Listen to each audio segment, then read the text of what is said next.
Wong Tai-shin, the official who told us the location of the Wuku base, has sent us another letter. He congratulates us on our victory and thanks us for helping the local residents while the head of the province does nothing. Gratitude doesn't make a meal. It would be better if he sent in the army. Wong Tai-shin is just the censor, and censors don't send out armies. He can only arrest those guilty of incompetence or corruption. The official also says that the situation is more complicated than it seems at first glance. He has invited me to his temporary residence in Hongzhou to discuss it in person. Zhang Lu and Dao Kung will accompany me.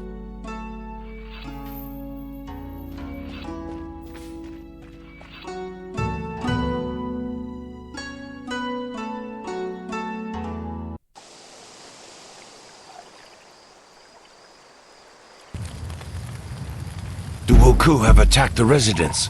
Guan Li, what's the plan? Our first priority is to protect Wong Tai-shin. The residence is very large, and we don't know exactly where he is. We'll have to split up and scour the whole territory. As soon as you find the official, protect him until the others arrive.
thank you for saving me.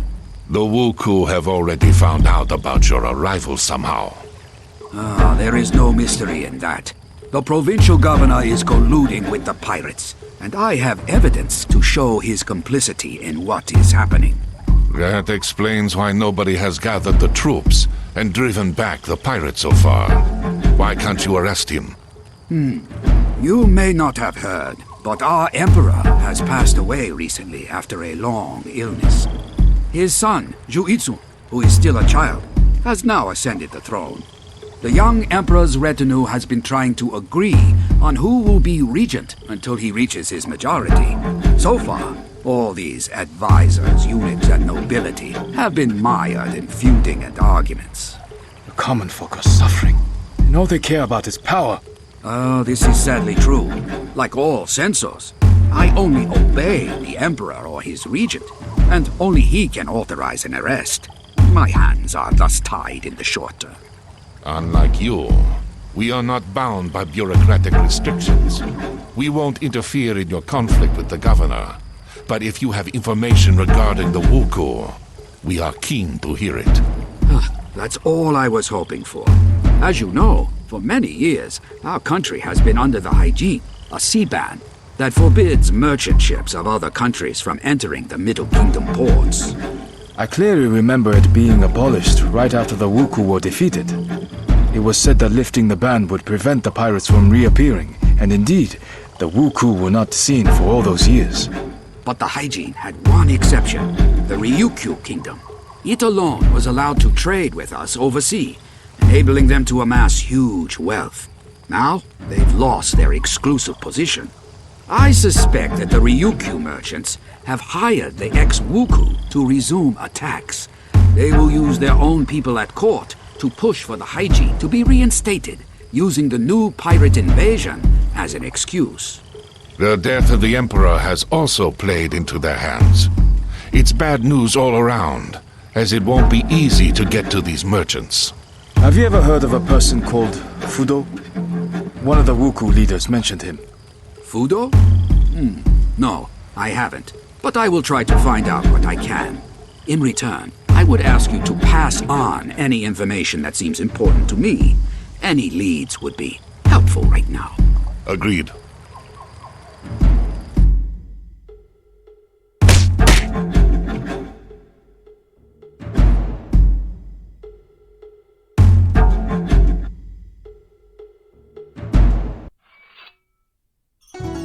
The pigeon has brought alarming news from the monastery at the top of Mount Juhua, one of the sacred mountains in Buddhism. The monks report that they have been attacked by pirates, but managed to drive them off. I know that monastery. Its monks are excellent warriors and have previously taught me a lot. It makes no sense for the Wuku to attack them, however, as the temple is small and holds no expensive relics. This is what we will try to find out. I already have another task for you, but Dao Kung, go there and try to find out what possible interest the Wuku have in the temple.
bad sign.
We can't get through here while the pump is broken.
The Wuku are attacking the monastery again. I bet the monks have taken shelter in the main temple.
abbot is badly wounded and cannot come outside, but we all thank you for your help.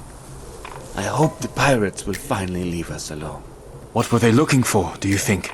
Once upon a time, our temple was the largest in the province, and the legend tells of an ancient relic that was kept in one of the caves. It possessed great power, and only a few chosen monks were allowed to come near it. 200 years ago, a strong earthquake destroyed a large part of the complex. It was then decided to move the relic to another, safer location, and the monastery soon fell into decline. The pirates could have found out about this relic from an ancient text written before the catastrophe. Do you know where the relic was taken after the earthquake? No clear records remain, but legends usually mention the Temple of Upper Heaven on one of the peaks of Huangshan. Thank you. This information may be of great help.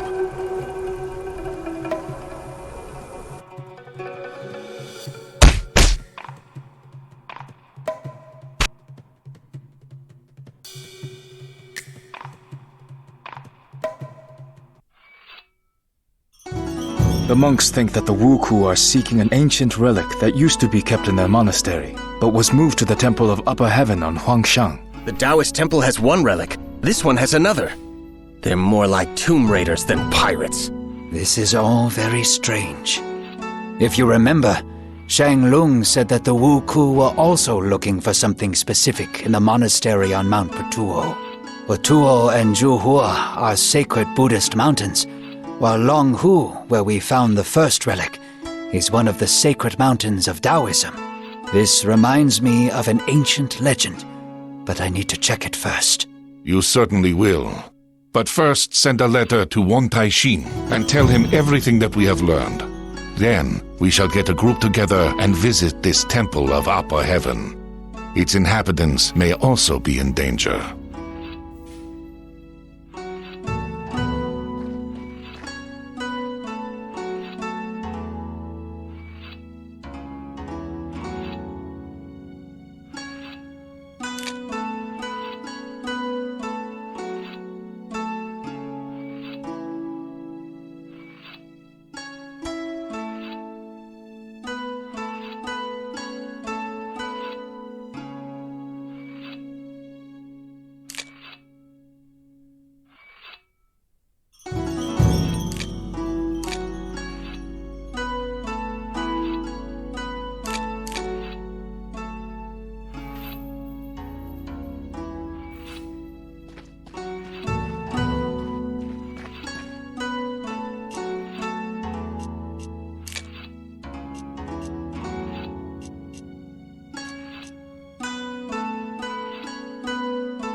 Step away from the holy relic and leave at once, or you'll share the same fate as your minions.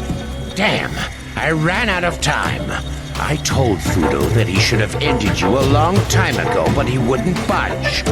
Blasted monastic solidarity. Fudo is a monk? Oops, perhaps I've said too much. Or have I? Yes, he's a monk. A Japanese one, of course, a Sohei.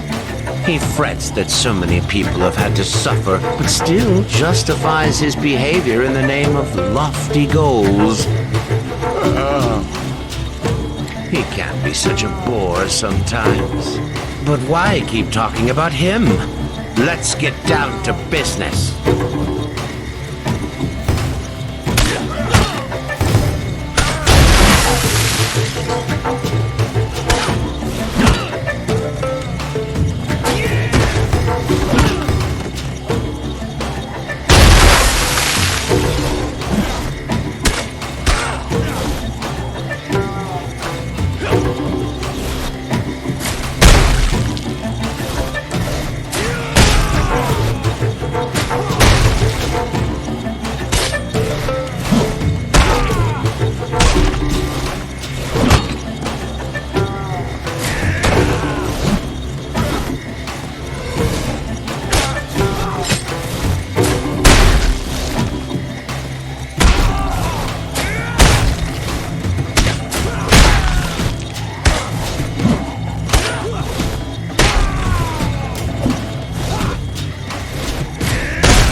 I'm assuming this is the relic?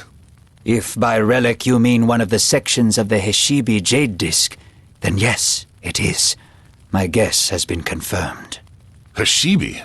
According to legend, this powerful artifact endows its owner with incredible power. All the manuscripts state that the disc disappeared 300 years ago during the Mongol invasion. That's right. As the barbarian army approached the capital, the order was given to break up the disc and hide it. The capital was Hangzhou back then, so the pieces were hurriedly hidden in these parts. Why is everything always so complicated? You could have just destroyed the disc. But no, you had to split it into pieces, so that one day some psychopath would try to unite them and take over the world. While the Heshibi is whole, the energy contained inside it is in constant circulation and doesn't reveal itself in any way. If the disc is destroyed, this energy will be abruptly released and cause a terrible cataclysm. Right now, the disc is not whole, but the instability of the shards can be controlled if they are kept in special places where power is concentrated. The sacred mountains of the Middle Kingdom are such places. The first shard was hidden in the Taoist temple on Mount Longhu. The second was hidden in the Buddhist temple on Mount Juhua, and later brought here. The third shard should be kept in a Confucian temple, but we don't know which one. You keep talking about the great power that this disc bestows, but what is it exactly? Heshibi erases the boundary between worlds. Its owner can summon thousands of spirits from other worlds in an instant, and they will all obey his will. He will have to pay a terrible price for it, though. The person who performs this ritual binds himself to the disc and is torn from the wheel of rebirth. The disc absorbs its owner's essence after his death, and it forever becomes a part of Heshibi. The person responsible for all this has either gone mad in their hunger for power, or has nothing left to lose. This is why the abbot suggested that we keep the shard until the conflict with the Wu Ku is over. He said that the shard will remain stable for a long time if nobody tries to use its energy. Meanwhile, they will try to find a new place to hide it. Excellent. Let's take the shard and head back to the Tulu before the scouts start following us.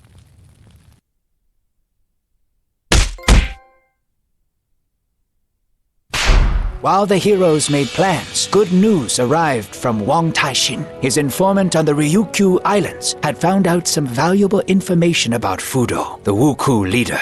This person would meet them in the town of Naha, capital of Ryukyu. Half of the monks went there on Li Haibo's ship, while the other half stayed behind to protect the country from pirate raids.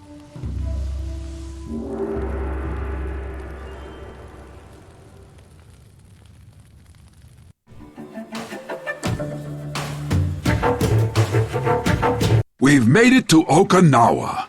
I didn't think that I would ever come back here. They know my ship well at the local port, but I'm not exactly welcome there, so I've anchored in a secluded cove. Something tells me that you're no merchant, but a simple smuggler. An ex-smuggler. Where are you going to find a merchant as skilled with the spear as me? You're not actually that skilled with it. Ugh, you guys deserve a kick in the butt.